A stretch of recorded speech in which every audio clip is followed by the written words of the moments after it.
My mom would be at all my sporting events. Let's say I was playing football, okay?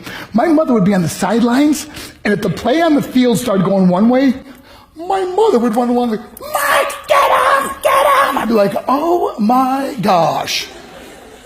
I'd get in the huddle with the other guys. They go, Mark, is that your mother? I go, no, I never saw her before in my life.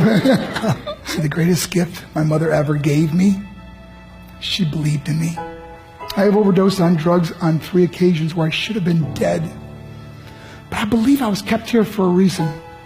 You show me your friends, I will show you your future. How do I know this?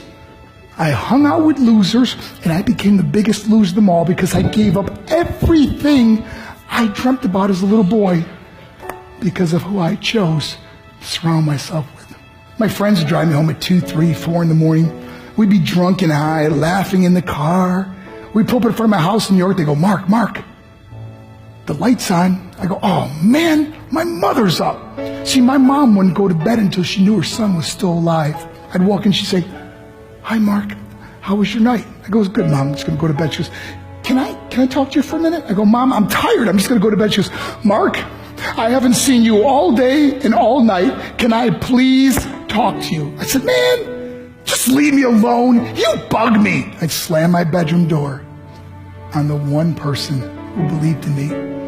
I was on a worldwide tour and we were wrestling overseas in Japan. After my wrestling match, I went upstairs to my hotel room and I fell asleep. There was a knock at my door at 3 o'clock in the morning.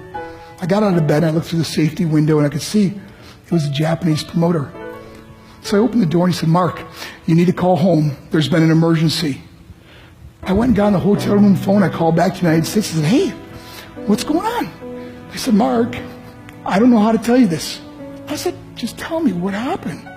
All of a sudden they started crying. They go, Mark, I can't tell you. I said, just say it. They said, Mark, your mother died. I just threw the phone down. I ran out of my hotel room. I took the elevator to the lobby, and when the doors opened up, I just ran out into the street. I mean, there was no cars, there was no people. It was 3 o'clock in the morning.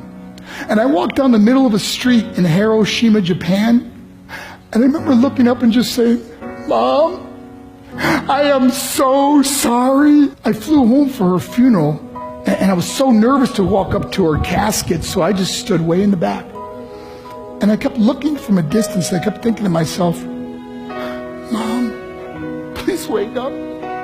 Please get up. And then I finally got the nerve to walk up to her.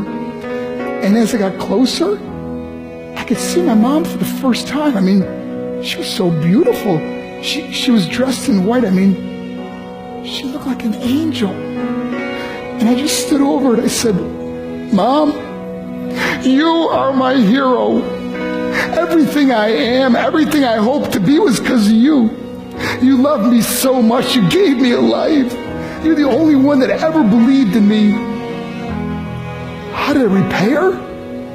By getting drunk, by getting high, by getting stupid, by hanging out with losers? For what? All she ever wanted to do was talk to me. I wish I could talk to you now, Mom. I wish you could see what I'm doing. Why couldn't I have been a better son? We are defined by our choices. But if you surround yourself with people involved in drugs and alcohol and pills, it's a dead end. I'm not here to preach to you. I'm here to tell you I lived that life. It leads to broken hearts, broken relationships, broken dreams, and death. For what? To get high? If you have a mother or a father, when you go home, tell them how much you love them. See, my whole life was about being rich and famous. I had to be a millionaire. I had to win the race. I had to win the race at the expense of my marriage, my family, my friends. For what? To be all alone in the world? I learned what is truly important, and that is how precious this gift of life is, and our families, and how quickly it can be taken away. See, I no longer live in time. I live in moments. See, it's not what's in your pocket that matters. It's what's in your heart that truly matters. Love Love is just a word until somebody comes along and gives it meaning. You're the meaning.